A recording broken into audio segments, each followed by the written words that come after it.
आज के वीडियो में विषाणु जनित रोग अर्थात वायरल डिसीजेस के अंतर्गत पोलियो, डेंगू बुखार, रेबीज, स्वाइन फ्लू, चिकनगुनिया, जुकाम, खसरा, कनफड़े यानी मम्स, छोटी माता यानी चिकन पॉक्स और स्मॉल पॉक्स दोनों को समझाएंगे तथा इन्फ्लुएंजा, इन सभी वायरल डिसीजेस को डिटेल से चित्र सहित समझाएंगे। पूरी जानकारी के लिए मेरा पूरा वीडियो लास्ट तक देखिए और यदि अभी तक हमारे चैनल को सब्सक्राइब ना किया हो तो सब्सक्राइब जरूर कर लीजिए। चलिए सबसे पहले पोलियो को समझा देते हैं। तो यह भी एक संक्रामक और विषाणु जनित रोग है जो पोलियोमाइलिटिस नामक विषाणु से हो जाता है। किस विषाणु से होता है पोलियो? पोलियोमाइलिटिस नामक विषाणु से हो जाता है और यह रोग मुख्यतः छोटे बच्चों में होता है। जो छोटे छोटे लड़के होते हैं यानी कि बाल्यावस्था में यह रोग होता है। यह बीमारी बच्चे के किसी भी अंग को जिंदगी भर के लिए कमजोर कर देती है। कोई भी अंग कमजोर कर सकती है, जैसा कि आपको चित्र में दिख भी रहा है। इस तरह से इन बच्चों के इन अंगों में प्रभाव इसने डाला है। अगर इससे बचने के उपाय देखे जाएं तो पोलियो विषाणु के विरुद्ध प्रतिरोधक क्षमता उत्पन्न करने के लिए नियमित टीकाकरण कार्यक्रम जो चलाया जा रहा है, पोलियो अभियान जो चलाया जा रहा है, इसमें पोलियो वैक्सीन की खुराक दी जाती है। ये सभी खुराकें 5 साल से कम उम्र के सभी बच्चों के लिए आवश्यक है। जो 5 साल से कम उम्र के हैं उनको ये दी जाती हैं। और पोलियो वैक्सीन का आविष्कार अगर पूछा जाए किसने किया, तो पोलियो वैक्सीन का आविष्कार रूसी वैज्ञानिक डॉक्टर अल्बर्ट सेबिन ने सन 1961 में किया था। डॉक्टर अल्बर्ट सेबिन ने 1961 में। चलिए अब आते हैं डेंगू बुखार अथवा डेंगू फीवर पर। तो डेंगू बुखार भी वायरल संक्रमण से होने वाला बुखार है, यानी ये भी विषाणुओं के द्वारा होता है, वायरस के द्वारा फैलता है।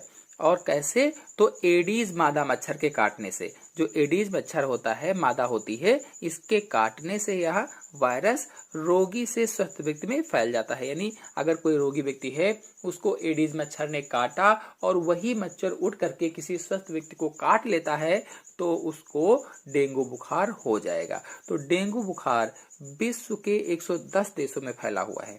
विश्व में जितने भी देश हैं उसमें 110 देशों में फैला हुआ है। भारत व आसपास के देशों में यह 1966 से शुरू हुआ था। यानी भारत के आसपास कब आया? सन 1966 में शुरू हुआ था। डेंगू बुखार मादा एडीज मच्छर के काटने से फैलता है। चलिए अब डेंगू के लक्षण जान लेते हैं, सिम्टम समझ लेते हैं। तो डेंगू वायरस से संक्रमित बच्चों पर इसका प्रभाव अपेक्षाकृत कम होता है। यानी अगर डेंगू वायरस से कोई बच्चा संक्रमित हो गया है तो कह लीजिए कि संक्रमित बच्चों पर इसका प्रभाव कम होता है। उनको हल्का बुखार, थकान, बदन दर्द, जुकाम, खांसी व नाक बहना जैसा लक्षण प्रकट हो। बड़े व्यक्तियों में तेज बुखार आता है। अगर बड़े व्यक्तियों को डेंगू बुखार हो गया है तो उसको तेज बुखार आता है, तेज सिर दर्द होता है, बदन दर्द भी देखा जा सकता है। कुछ व्यक्तियों में नाक, मुख या आहार नाल से रुधिर भी निकलने लगता है। और कुछ ऐसे व्यक्ति भी होते हैं जिनको बुखार तेज है तो नाक से या मुख से तो इनसे ब्लड निकलने लगता है, रुधिर निकलने लगता है। कभी कभी फेफड़ों में भी रुधिर वाहिनियों से रुधिर रिसने लगता है। और कभी कभी क्या होता है कि जो हमारे फेफड़े होते हैं, हमें जो रुधिर वाहिनियां होती हैं, मैंने फेफड़े की जब संरचना आपको समझाई थी उसमें बताया था, तो वो रुधिर वाहिनियों से भी रुधिर रिसने लगता है, जिससे सांस लेने में हमें परेशानी होती है। चलिए इसके ट्रीटमेंट के बारे में जान लेते हैं, रोगोपचार समझ लेते हैं। तो डेंगू वायरस के प्रति अभी तक कोई वैक्सीन नहीं बनी है, अतः मच्छरों के काटने से बचना ही डेंगू से बचने के एकमात्र उपाय हैं। यानी जो डेंगू मच्छर है इसके काटने से बचा जाए, डेंगू मच्छर कौन सा? एडीज, मादा एडीज मच्छर के काटने से बचा जाए तो डेंगू से बचा जा सकता है। फिर अगला रोग है रेबीज। तो यह रोग स्ट्रीट वायरस के द्वारा उत्पन्न होने वाला रोग है, स्ट्रीट वायरस के द्वारा। और यह केंद्रीय तंत्रिका तंत्र पर प्रभाव डालता है, यानी सेंट्रल नर्वस सिस्टम पर प्रभाव डालता है। और यह रोग पागल कुत्ते के काटने से होता है। पागल कुत्ता है, बंदर है, बिल्ली है, इनके काटने से हो जाता है। इस रोग को हाइड्रोफोबिया भी कहा जाता है। अगर पूछा जाए हाइड्रोफोबिया क्यों कहा जाता है, तो इस रोग के अंत में व्यक्ति को पानी से डर लगने लगता है, इसीलिए इसको हाइड्रोफोबिया कहा जाता है। और इस रोग में मेरुरज्जु की कोशिकाएं उत्तेजित होकर नष्ट हो जाती हैं, खत्म हो जाती हैं। इससे शरीर में दर्द, सिर दर्द, तेज बुखार, छाती व गले की पेशियों में सूजन, और ऐंठन होने लगती है। स्वाइन फ्लू के बारे में जान लेते हैं। तो स्वाइन फ्लू H1N1 वायरस के द्वारा होने वाला फ्लू है। H1N1 ये क्या है? तो H फॉर हीमाग्लूटिनिन और N फॉर न्यूरामिनिडेज। ह्यूमाग्लूटिनिन न्यूरामिनिडेज होता है। तो इसे स्वाइन फ्लू इसलिए कहा जाता है क्योंकि पहले यह केवल सुअर के संपर्क में रहने वाले लोगों से ही होता था। जो लोग सुअर के संपर्क में रहते थे, सुअर के आसपास रहते थे, सुअर को खाते थे, उन्हीं को ये होता था। इसीलिए इसका स्वाइन फ्लू नाम हो गया। सन 2009 से स्वाइन फ्लू ने सर्वव्यापी रूप ले लिया है। H1N1 स्वाइन फ्लू से ग्रसित व्यक्ति के छींकने या खांसने पर वायरस के हवा में पहुंचने से फैलता है। कहने का मतलब ये है कि अगर कोई स्वाइन फ्लू से ग्रसित व्यक्ति है या उसको स्वाइन फ्लू है या H1N1 से ग्रसित है, उसने खांसा या छींका, तो खांसने छींकने से उसके जो मुख से हवा निकलती तो वायु में ये वायरस पहुंच जाता है। अब अगर कोई स्वस्थ व्यक्ति उस संपर्क में उसके आता है तो उसको भी ये हो जाता है। और आपको बता दें कि संक्रमित व्यक्ति के ठीक होने के बाद भी लगभग 7 दिन तक यह इस वायरस से वायु को संक्रमित कर सकता है। अगर कोई संक्रमित व्यक्ति है और वो ठीक भी हो गया है तो ठीक होने के 7 दिन बाद तक भी वो वायु को संक्रमित कर सकता है। चलिए अब स्वाइन फ्लू के लक्षण जान लेते हैं। तो पहला लक्षण है खांसता व छींकता है। अगर किसी को स्वाइन फ्लू है तो वो खांसेगा और छींकेगा। दूसरा, गले में खराश भी रहती है, नाक बंद रहती है यानी स्टब नोज रहता है या जुकाम के कारण नाक बंद हो सकती है।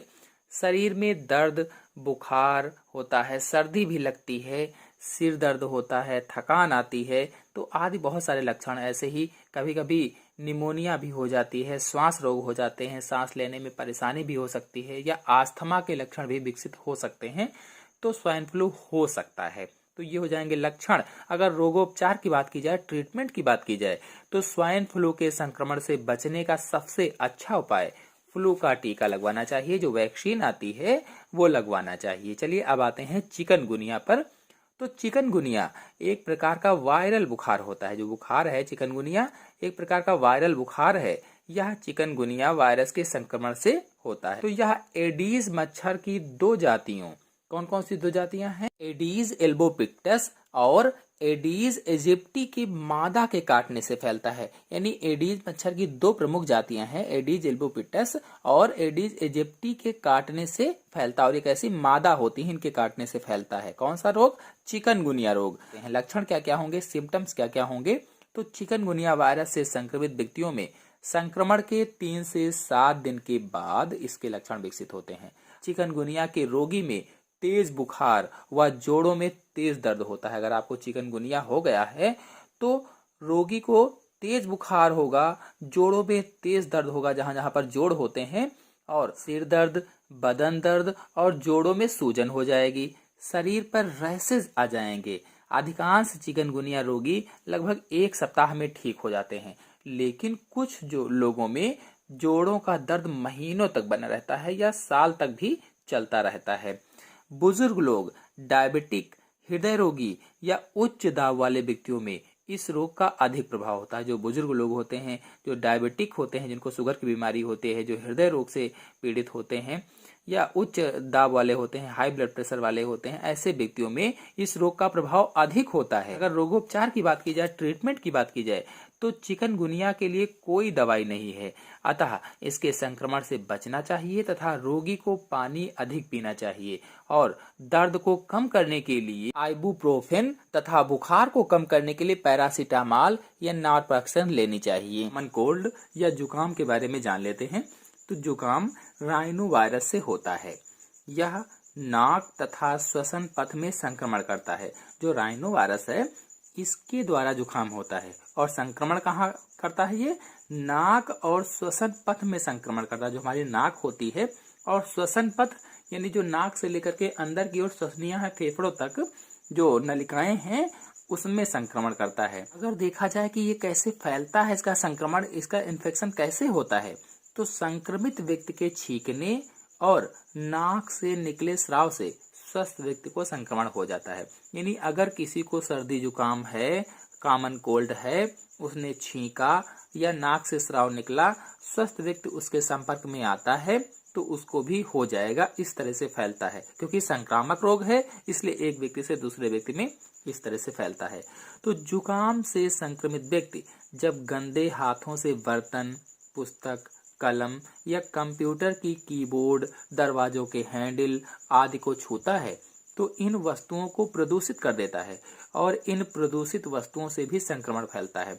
अब अगर लक्षण को देखा जाए कि जुकाम अगर हो गया है तो क्या क्या लक्षण दिखेंगे, तो लक्षणों में, सिम्टम्स में क्या होगा, नाक का बंद होना, आपका नाक जो है वो बंद हो जाती, सांस लेने में परेशानी होना, यानी जब नाक बंद हो जाएगी तो सांस सही से नहीं ले पाएंगे। नाक में म्यूकोसा में सूजन आना, जो नाक की म्यूकोसा होती है, जो झिल्ली होती है, उसमें सूजन आना। गले में खराश, और जो हमारा गला होता है, आपने अक्सर देखा होगा जो सर्दी हो जाती है, जुकाम हो जाता है तो गले में खराश हो जाती है। गले में दर्द भी होता है, खांसी, सिर दर्द व थकान, ये जुकाम के लक्षण है। तो कुल मिलाकर देखा जाए, नाक का बंद होना, सांस लेने में परेशानी होना, नाक की म्यूकोसा में सूजन आना, गले में खराश होना, गले में दर्द, खांसी, सिर दर्द व थकान जुकाम के लक्षण होते हैं। अगर उपचार की बात की जाए, ट्रीटमेंट की बात की जाए, तो वास्तव में जुकाम का कोई इलाज नहीं है। यह बिना किसी दवाई के, आपने देखा होगा कि बिना किसी दवाई के 3 से 7 दिनों में ठीक हो जाता है। जुकाम के कारण उत्पन्न सिर दर्द, बदन दर्द और नाक बहने के लिए दवाई ली जा सकती है। यानी जो सिर दर्द होता है उसके लिए हम दवा ले सकते हैं, और जो पूरा शरीर दर्द करने लगता है, बदन दर्द करता है, उसके लिए ले सकते हैं, या नाक बहने की दवा ले सकते हैं। फिर अगला रोग है खसरा। यह भी सामान्यतः बाल्यावस्था में होने वाला रोग है, यानी यह रोग भी बच्चों में होता है और इसे मीसल्स भी कहा जाता है। यह रोग किस वायरस से होता है पूछा जाए तो यह रोग रूबियोला वायरस से हो जाता है। रूबियोला वायरस से, और संपूर्ण शरीर पर नन्हे नन्हे दाने पड़ जाते हैं, छोटे छोटे से दाने पड़ जाते हैं। मुख गुहा तथा नाक की जो म्यूकस झिल्ली होती है, उस म्यूकस झिल्ली में सूजन आ जाती है और सूजन आने से जुकाम हो जाता है, साथ में ज्वर भी आ जाता है, यानी बुखार भी आ जाता है। फिर अगला है मम्स। जो मम्स है इसे कनफड़े या कर्णशूल सोत भी कहा जाता है।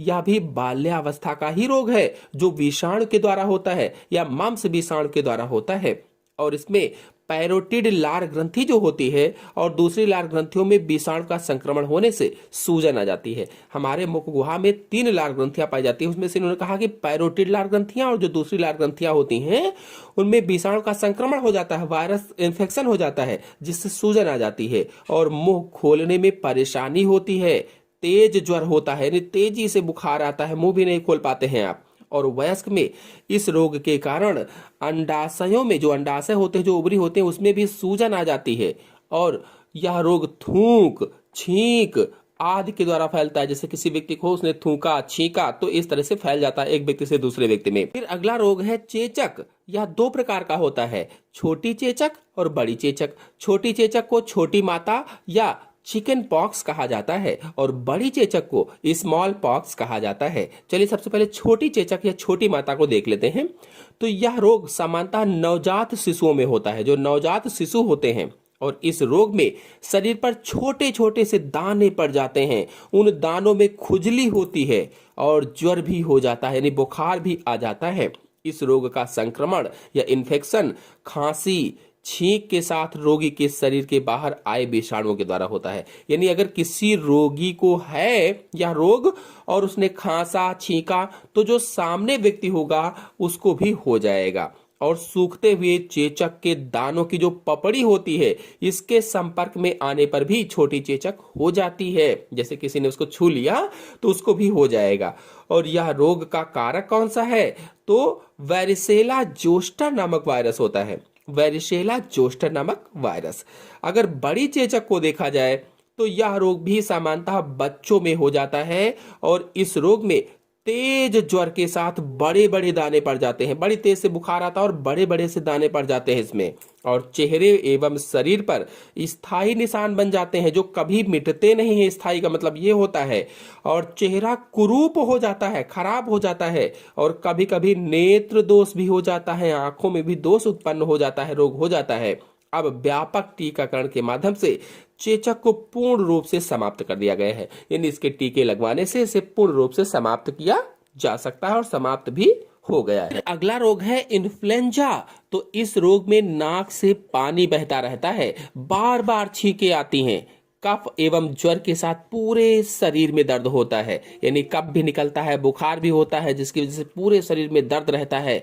और यह रोग भी विषाणु के द्वारा तेजी से फैलता है। जो इन्फ्लुएंजा है, यह रोग भी विषाणु के द्वारा तेजी से फैलता है। इन रोगों के अलावा और भी कई सारे रोग हैं, जैसे एड्स है, ये इस पर भी मेरे चैनल में वीडियो अपलोडेड है, फुल आप जाकर के देख सकते हैं। इसके अलावा भी अन्य रोग हैं जो विषाणुओं के द्वारा उत्पन्न होते हैं। आशा है आप सभी विषाणु जनित रोगों को अच्छी तरह से समझ गए होंगे। समझ गए हो तो वीडियो को लाइक और शेयर कीजिए। चैनल पर नए हैं तो चैनल को सब्सक्राइब कर लीजिए।